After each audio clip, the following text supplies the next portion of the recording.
Ma'am उधर ही रुक जाओ, उधर ही मैम रुके ना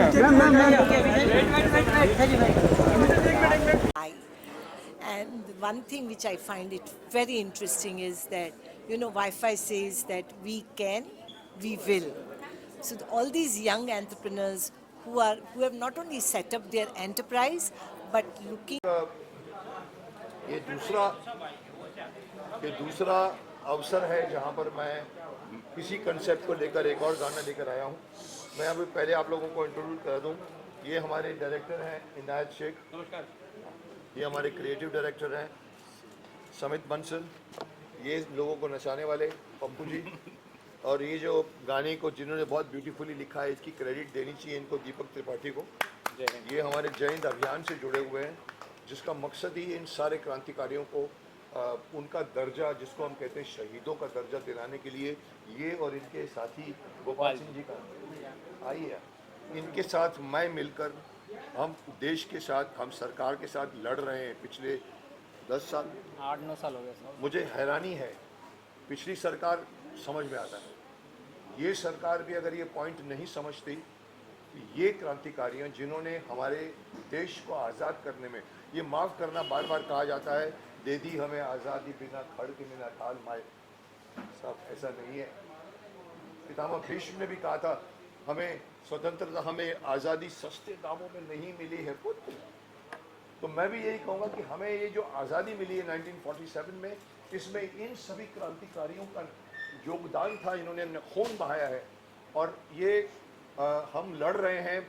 specially I am going beyond this song सिर्फ का तो मतलब नहीं है, लेकिन मैं बता दूं, हम ये और जय हिंद अभियान, हमने इवन जाकर कहाँ बैठे थे हम लोग, जंतर मंतर तक बैठे हैं। मैं एक बार बैठ चुका हूँ वहाँ पर, to only get one thing कि आप इन लोगों को शहीदों का दर्जा दिलाइए, क्योंकि जब शहीद होते हैं तो उनके, जब मरते हैं तो उनके पीछे पेंशन रहती है, उनके परिवार वालों को मिलता है, जो हमारे आर्मी में भी है, पुलिस वालों को भी है। लेकिन साहब ये लोग क्या, ये लोग नहीं थे हमारी आर्मी। मुझे हैरानी होती है कि ये बात समझने में अभी भी सरकार देर क्यों लगा रही है। अगर मैं होता शक्तिमान तो नेक्स्ट डे कर दिया था, लेकिन मुझे हैरानी है कि इतने, मैं तो यहाँ तक कहता हूँ कि अगर चंद्रशेखर आज़ाद जी को अगर आपने भारत रत्न दे दो, तो वो भारत रत्न का मान है, चंद्रशेखर आज़ाद का मान। कमिंग टू द सॉन्ग, बाकी कौन बच गए हमारे, ये हमारे विकी हैं, ये अजिंक्य है, हमारे नवीन है जो हमारा टेक्निकल, ये हमारा प्रसाद है, नासिर भाई कहाँ है? अरे कैंची काट के भाग गया। नासिर भाई हमारे एडिटर है, आप जानते होंगे, सालों से इस इंडस्ट्री में है। और मुकेश मारू आइए, कैमरामैन, डीओपी आइए, ये हमारे क्या हाथ नहीं मिला। ओके, तो मुझे समझ में नहीं आ रहा है मैं कहाँ से शुरू करूँ, क्योंकि ये बात बहुत छोटी नहीं है, बहुत बड़ी बात है। मुझे ये कहते हुए कभी कभी हैरानी होती है कि मैं, आप भाई कोई भी बात नहीं करेगा प्लीज़, मैं पिछली बार डांट चुका हूँ, इस बार डांटूंगा नहीं, क्योंकि लोगों ने लिख दिया मुकेश जी को गुस्सा भी आता है। क्यों बात करते हो, कौन बात कर रहा है, राजू बात कर रहा है। मुझे हैरानी होती है ये पूछते हुए लोगों से। इस गाने में भी आपने देखा, बच्चे लोगों से पूछा गया कि बताओ कौन थे वो क्रांतिकारी, बताओ कौन था वो क्रांतिकारी। मैं आप लोगों को भी जो इतने इकट्ठे हुए, इनसे भी पूछूंगा, क्या आप इन सभी लोगों का नाम जानते हैं?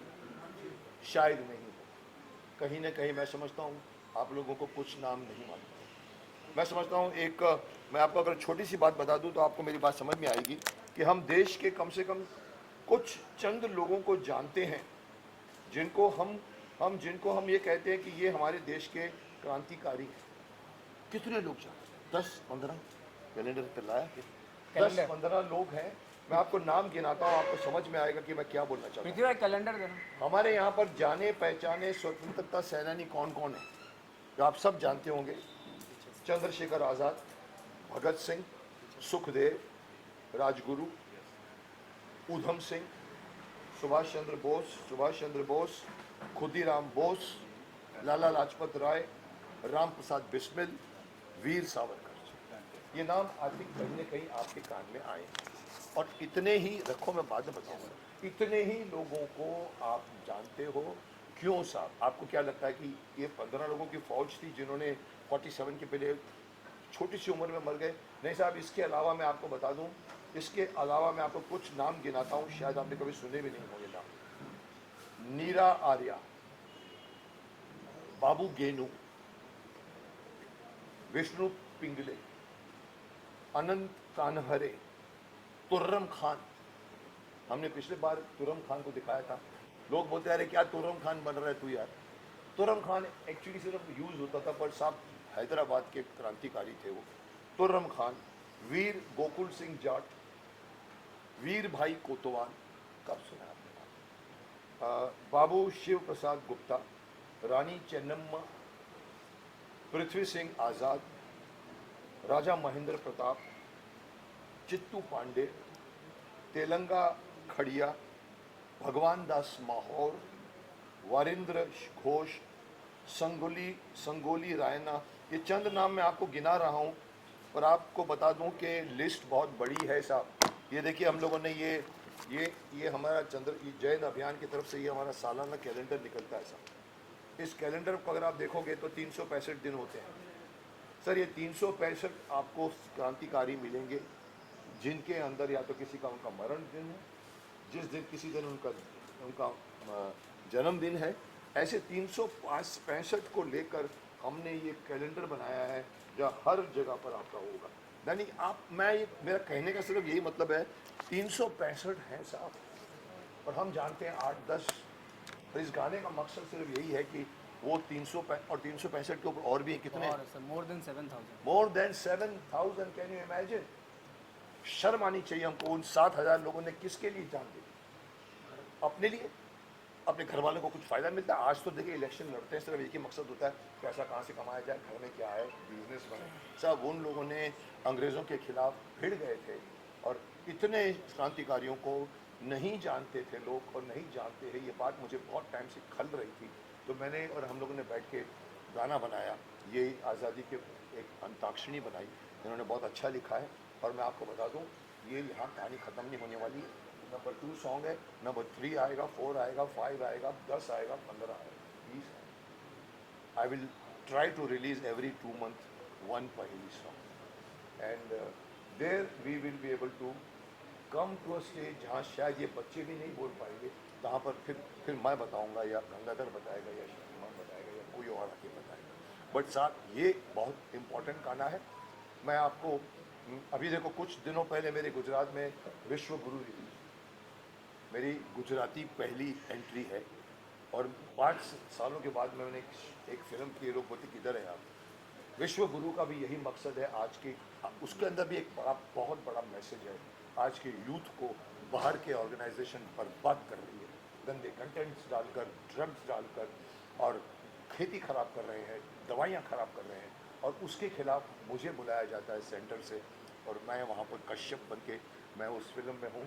और मैं आपको बोल दूं कि आप लोग भी देख पाओगे, क्योंकि उसका हिंदी वर्जन आएगा। और मैं आपको बता दूं, जो एक न्यूज़ कि उस गुजराती पूरी फिल्म में एक बंदा हिंदी बोल रहा है, वो है मुकेश। मैं पूरी फिल्म में हिंदी बोल रहा हूँ। बट मैं अभी जाके सूरत में प्रीमियर देख कर आया, मैं चकित रह गया कि बहुत अच्छी बनी है फिल्म। तो उसी तरह से ये हमारा, मैं वो बोलना चाहता हूँ, क्यों लाया हूँ कि वो फिल्म चलनी चाहिए साहब, वो फिल्म चलनी चाहिए, तब जाकर एनिमल जैसी फिल्में रुकेंगी। माफ़ करना, मैं खिलाफ हूँ भी और नहीं भी।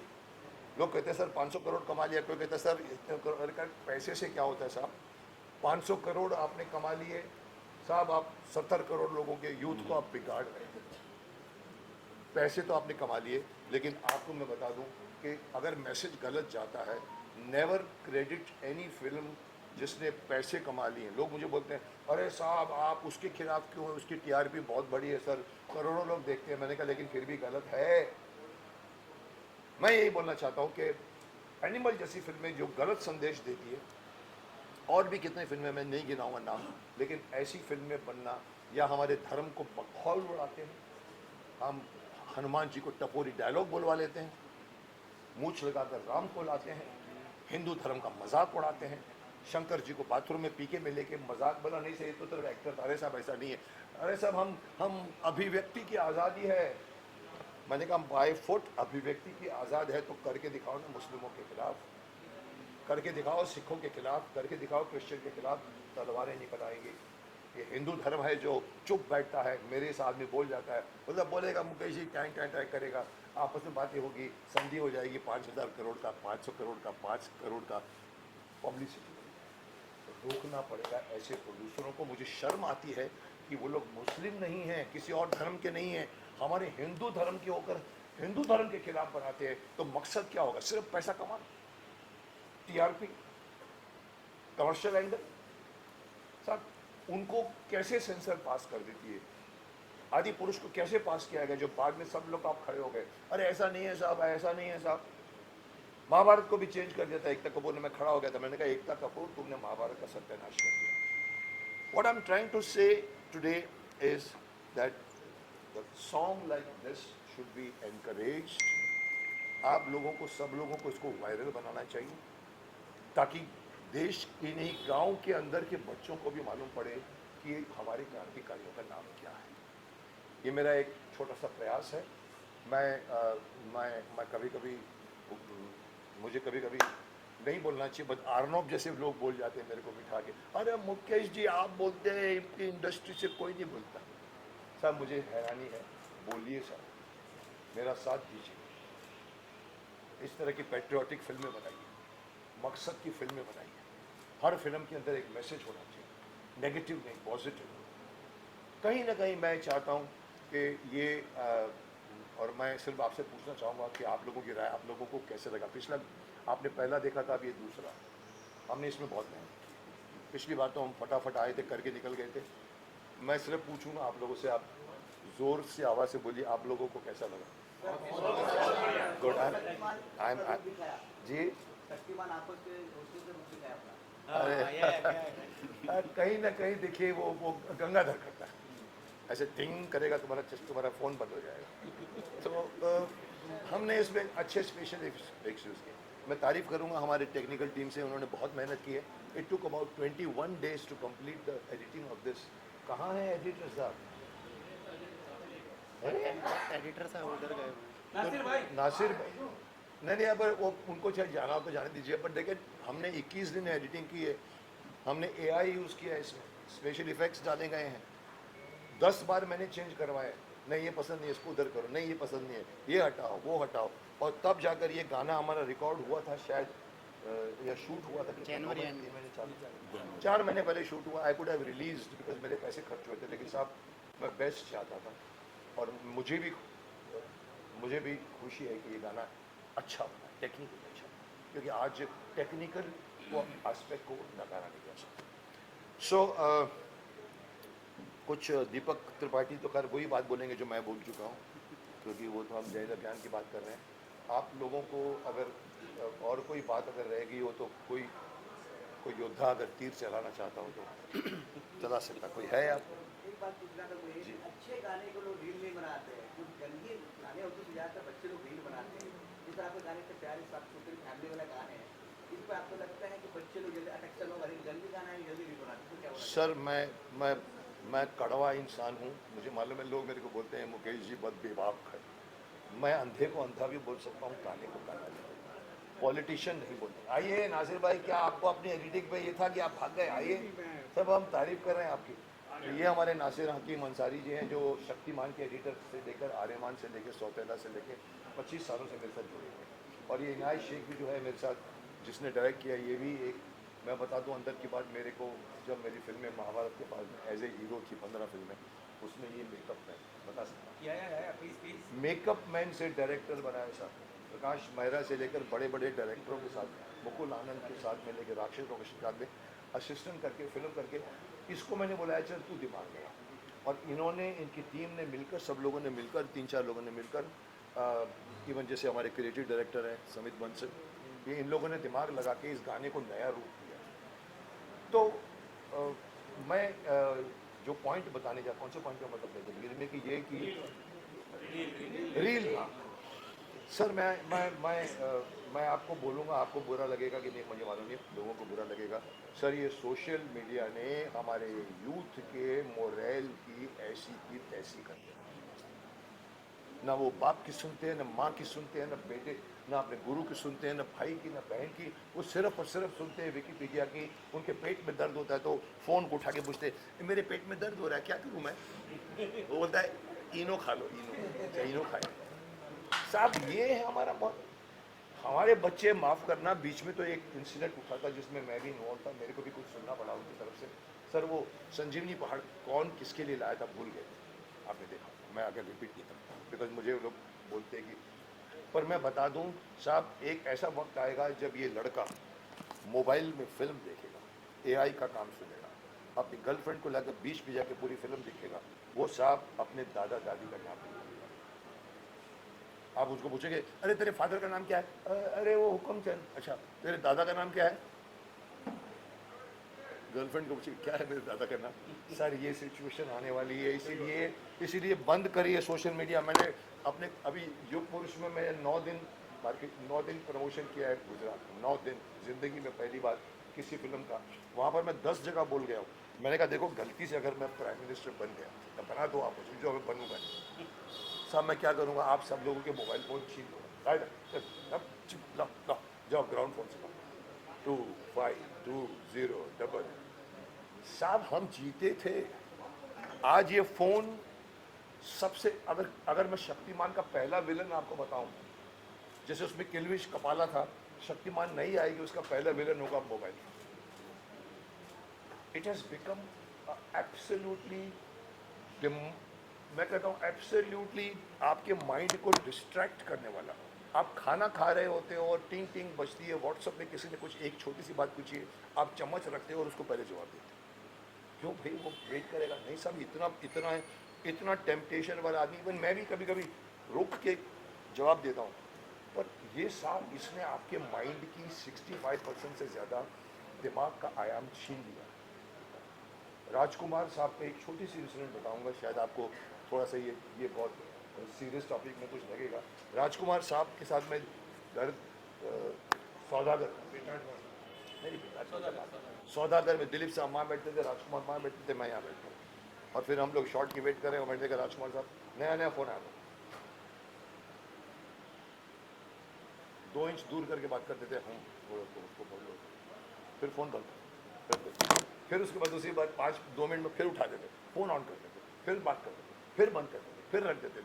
तो देखता था 3 बार, फिर मैंने कहा ये पूछूंगा। जब हम साथ में आए, मैंने कहा राजकुमार साहब, जानी साहब, आप ये बार बार फ़ोन को बंद करते हो, ऑन करते हो, फिर दिखाते हो, क्या बात है साहब, क्या बोला है, कमाल की बात है सर।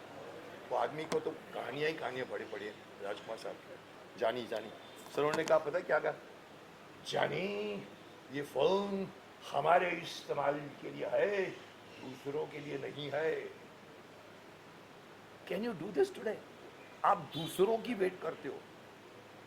मेरे सामने वाला आदमी बेटा बात करेगा, मेरे पास 6 बार फ़ोन देगा क्योंकि अभी तक आवाज़ करेगा। So what I am trying to say कि जैसे आपने कहा बच्चे बिगड़ रहे हैं, सब डेफिनेटली बिगड़ रहे हैं। बच्चे को पकड़ के लाना चाहिए, जो सिर्फ शक्तिमान कर सकते, माँ बाप नहीं कर सकते। आज के बच्चों को शक्तिमान की 10 गुना ज़्यादा आवश्यकता है 97 के बच्चों से, जो आप लोग थे 97 की जितने भी। सो ये गाना, इस तरह के और गाने, इस तरह की फिल्में, इस तरह के, एक ही एक्टर था, मैं माफ़ करना, मुझे अचानक बात दिमाग में थी और अभी भी आ गई है। हमारी पूरी इस बड़ी इंडस्ट्री में जो बोलते हैं, जैसे अर्नब बोलता है, अरे मुकेश जी आप बोलते हैं ड्रग्स के खिलाफ, बोलते हैं पोर्नोग्राफी, और कोई नहीं बोलता, महानायक भी नहीं बोलता, यहाँ तक बोल गए थे वो साहब। एक एक्टर थे एक ज़माने में जिनका नाम था मनोज कुमार, जिनको भारत कहा जाता है, जिन्होंने सर, उन्होंने फिल्में बनाई थी जो बननी चाहिए आज। जब ज़ीरो दिया मेरे भारत में, जब ज़ीरो दिया मेरे भारत में, क्या मैसेज दिया था उसने पूरे। कहीं ना कहीं we need to bring back Manoj साहब के उपकार, पूर्व पश्चिम, शहीद, क्रांति, मतलब कमाल के मेकर्स थे। अभी उनकी डेथ हुई, मेरे साथ अच्छे रिलेशन थे, मेरे को मकेश बोलते थे मेरे को हमेशा।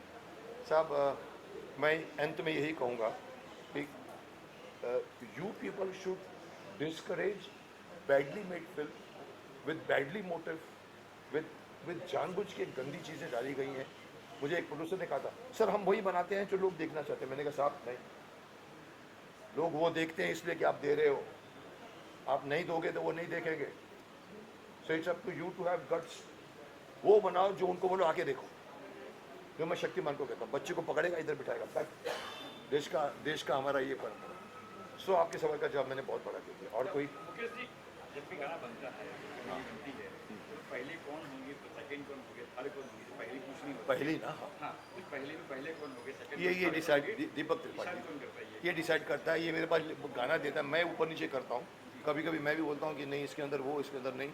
तो ये आप बताइए आप कैसे डिसाइड कर रहे हैं बिगिनिंग का 1 2 3। अभी मेरे पास 3 गाने, मैं बता दूँ आपको, 3 गाने ऑलरेडी लिखे पड़े हैं जो मैं फिर से अगर भ्रष्टता कर रहा हूँ अपनी आवाज़ में गाऊंगा, जो बीच में काफ़ी लोगों ने क्रिटिसाइज भी किया था। मैंने कहा मैं गायक नहीं हूँ, तो कैसे डिसाइड करा?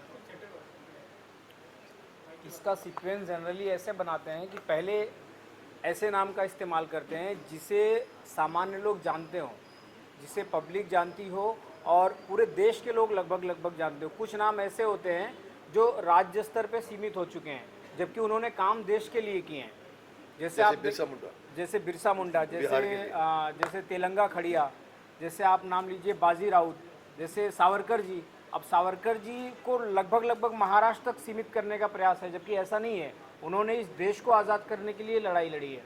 चंद्रशेखर आज़ाद ने भारत को आज़ाद करने के लिए लड़ाई लड़ी है, लेकिन चंद्रशेखर आज़ाद के नाम पे आप महाराष्ट्र, ओडिशा या अन्य कहीं जगहों पे ऐसी कोई सड़कें बड़ी सी नहीं पाएंगे, या उनके नाम पे बना हुआ कोई यूनिवर्सिटी, कोई एयरपोर्ट, ऐसा कुछ नहीं मिलेगा। तो हम लोग पहले प्रयास करते हैं कि बच्चे वो नाम पकड़ें जो ऑलरेडी लोग जानते हैं। फिर धीरे धीरे हम ऐसे नामों पे जाएंगे कि ऐसे बहुत से नाम हैं जिन्होंने आज़ाद जी, भगत सिंह जैसे काम या उनसे भी बढ़कर काम किए हैं, लेकिन इतिहास की गर्त में वो खो गए। तो उनके नाम भी आगे आएंगे, जो जैसे जैसे पहले आगे बढ़ेगी वैसे वैसे वे नाम और वे कारनामे भी आएंगे जो लगभग मुझे ऐसा लगता है 90% जनता नहीं जानती। तो क्या करोगे तुम? वो मुझे अभी सोचना आगे कि आगे आप मुझे 4 हर गाने में 4 लोग डाल रहे हैं, 4। तो हो सकता है एक जवान में 4 है जो मेरे को भी नहीं मालूम, तो बच्चों को पूछ रहा हूँ, बच्चों को नहीं मालूम, तो उसका क्या करेंगे? फिर मुझे जवाब देना पड़ेगा। उसका जवाब आपको देना पड़ेगा, पहले मैं आपको बता दूंगा। तो मुझे पूछ रहा हूँ पर ठीक है, मतलब आगे जाकर फिर उल्टा हो जाएगा कि बताओ कौन थे वो, मुझे पता है तुम नहीं बता पाओगे, चलो मैं बताता हूँ, तो ये रहेगा। गुड। और तो ये बनना चाहिए इस तरह से गाने। बिल्कुल सर, ऐसे जितने भी माध्यम होते हैं प्रयास करने के, हम लोग वो सारे माध्यम प्रयास कर रहे हैं। मुकेश खन्ना जी नाम का एक फेम जय हिंद अभियान में जुड़ा है। सारे स्वतंत्रता संग्राम सेनानी भी ये सोच के खुश हो रहे होंगे कि बॉलीवुड से कोई तो अभिनेता है जो आज़ादी के बाद भी हम लोगों को याद करने के लिए इन लोगों के साथ में लगा हुआ है। बाकी और लोगों के पास समय नहीं है। हम लोगों ने कई लोगों को अप्रोच किया, लेकिन हर जगह यही प्रयास किया गया कि हमको क्या मिलेगा। मैं किसी का नाम नहीं लेना चाहता, लेकिन सब ने यही कहा कि भाई हम अभिनेता हैं तो हम अभिनय करने का पैसा लेते हैं, तो हमको क्या मिलेगा बदले में। तो मैंने बोला कि हम क्या दे सकते हैं, हम कोई प्रोड्यूसर तो है नहीं, कोई उद्योगपति तो है नहीं, हम क्या दे सकते हैं। मुझे लगता है स्वतंत्रता सेनानियों ने सिर्फ मुझे आज़ाद करवाने के लिए जान नहीं दी थी। आप अभिनेता हैं या नेता हैं, आपको भी आज़ाद करवाने के लिए उन्होंने अपनी जानें दी थी ना। 23 साल 19 साल के खुदीराम बोस, 23 साल के भगत सिंह, 23 साल के चंद्रशेखर आज़ाद, नेताजी सुभाष चंद्र बोस, जिनकी मिस्ट्री आज भी बनी हुई है, उनके वंशज हमारे साथ में है। सबसे बढ़िया चीज़ आपको बताऊं, हमारे इस अभियान में जिसमें मुकेश जी हमारे मार्गदर्शक हैं, स्वतंत्रता सेनानियों के सभी वंशज हमारे साथ में हैं। शहीद भगत सिंह के भतीजे हमारी टीम में हैं, मंगल पांडे जी के पौत्र रघुनाथ पांडे जी हमारे साथ में हैं, सावरकर जी की सगी पोती श्रीमती अशीलता जी, उनका इंटरव्यू भी लिया मैंने। यस, वो हमारे साथ में है। राजगुरु के पौत्र हमारे साथ में हैं। झांसी की रानी लक्ष्मीबाई के वर्तमान वंशज हमारे साथ में हैं। तो हम एक जड़ से लड़ रहे हैं कि लगभग ये नाम सबको पता चल जाए। कमर्शियल एंगल बिल्कुल नहीं है, ये हिट हो इसलिए चाहते हैं कि लोग जाने, हम इससे कमा लें, ये उद्देश्य नहीं है, लोग जान जाए। मेरा सवाल है ये आप हम बता रहे हैं बच्चों को या लोगों को बता रहे हैं, लोगों को पता चल जाए, इससे क्या? इससे पता ये चलेगा सर कि जब 8 साल 10 साल के बच्चे में ये पता चलेगा कि 23 साल का चंद्रशेखर आज़ाद, जिनके ऊपर ब्रिटानिया हुकूमत ने 27 वारंट जारी की थी, अंत समय में जब आज़ाद जी को घेरा गया था तो 80 पुलिस वालों ने घेरा था और वो अकेला आदमी 32 मिनट तक उन लोगों से लड़ा था, बाकी लोग सशस्त्र थे। और चंद्रशेखर आज़ाद के हाथ में एक पिस्टल के बल पे 80 सशस्त्र पुलिस वालों का सामना करना ये खाने का काम नहीं है। आज़ाद से बहुत डरते थे। करें आज़ाद जी अगर सर एक गोली चला देना तो 5 मिनट तक वहाँ खामोशी छा जाती थी। और उस समय के नॉट बाबर ने संस्मरण में अपने लिखा है कि चंद्रशेखर आज़ाद जितनी गोलियां चलाते थे हमारे ऊपर, वो जो पेड़ों पे लगते थे वो 6 फीट के ऊपर एक भी गोली नहीं गई थी। और आज़ाद जी जिस पेड़ के पीछे से लड़ रहे थे, अंग्रेजों की गोली 30-30 फीट के ऊपर थी। मतलब वो बौखला के चला रहे थे। निशानेबाज मशहूर थे। मैं आपको इनकी बात में रोक के बताऊंगा क्यों निशानेबाज थे चंद्रशेखर आज़ाद। या आपने ही बताइए किताब के अंदर, बचपन में या कम छोटी उम्र में वो भील जो होते हैं ना, आदिवासी के साथ बैठकर तीर कमान के उनकी प्रैक्टिस करके उन्होंने, तो उनका निशाना इतना अच्छा था कि उसके ऊपर कमाल की कहानी है। और एक और छोटी सी बात मैं बताऊंगा तो इनकी बात समझ में आएगी। चंद्रशेखर आज़ाद जी के बारे में एक बात मशहूर है साहब, कि चंद्रशेखर आज़ाद है, ये चंद्रशेखर आज़ाद के सिवा किसी को नहीं। Do you understand? उनकी अपनी टीम के लोग विजिटिंग कार्ड लेके बोलते हैं कि I am this, I am that. वो आदमी अगर भीड़ में भी खड़ा होता था ना, छद्मवेश करने में बहुत एक्सपर्ट था। 27 वारंट थे, लेकिन चंद्रशेखर आज़ाद जब तक नहीं बताएगा कि मैं आज़ाद हूँ, किसी को भी, उसको कोई फिक्र नहीं थी आइडेंटिटी की। तो आज हम लोग ढूंढते हैं कि मेरे चेहरे को लोग जाने। साहब उन्होंने छुप कर जो उनके नाक में दम किया सर, उन्होंने 27 वारंट जारी किए। एंड में भी जब ये बता रहे हैं मरने को, साहब मरने के बाद भी कम से कम आधा घंटे तक किसी की हिम्मत नहीं हुई जाने का। ऐसे कंकड़ मारते थे। 6-7 गोलियां उनको अभी लग चुकी जिंदा तो नहीं है, अभी मर तो नहीं है, जिंदा है कि नहीं साहब। वो चंद्रशेखर कौन जानता है? तो मकसद ये कि उनको जानना चाहिए।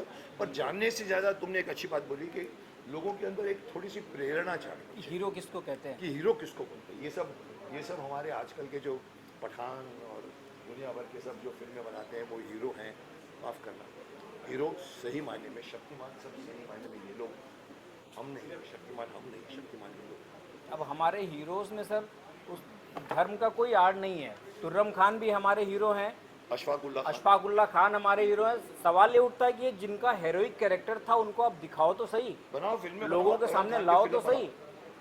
पंडित राम प्रसाद बिस्मिल, अशफाकुल्ला खान एक साथ थाली में खाते पीते थे बैठ के। हिंदू मुस्लिम कहाँ थी वहाँ पे हिंदू मुस्लिम की वैमनस्यता? आप ये टीम में ही देखिए, इनायत भाई, नासिर भाई, खन्ना जी, त्रिपाठी, बंसल, आपको पूरा हिंदुस्तान दिख रहा होगा इस स्टेज पे। और हमारे में आपस में खूब पटती है। हम में कोई वैमनस्यता नहीं है कि बाहर किस तरह की बातें धर्म को लेके की जाती है। यही संदेश लोगों में भी जाना चाहिए कि भाई भारत विभिन्नताओं से भरा देश है। सभी धर्म के लोगों ने इस देश को स्वतंत्र कराने के लिए अपनी जानें दी हैं। उनको अपना हीरो बनाएं, उनको अपना आइडियल बनाएं। चलिए बाइक छीन लिया। डायरेक्टर क्या बोलेगा? हमेशा से ये कहता आया हूँ कि 15 अगस्त हमारा सिर्फ एक नाम हो गया है।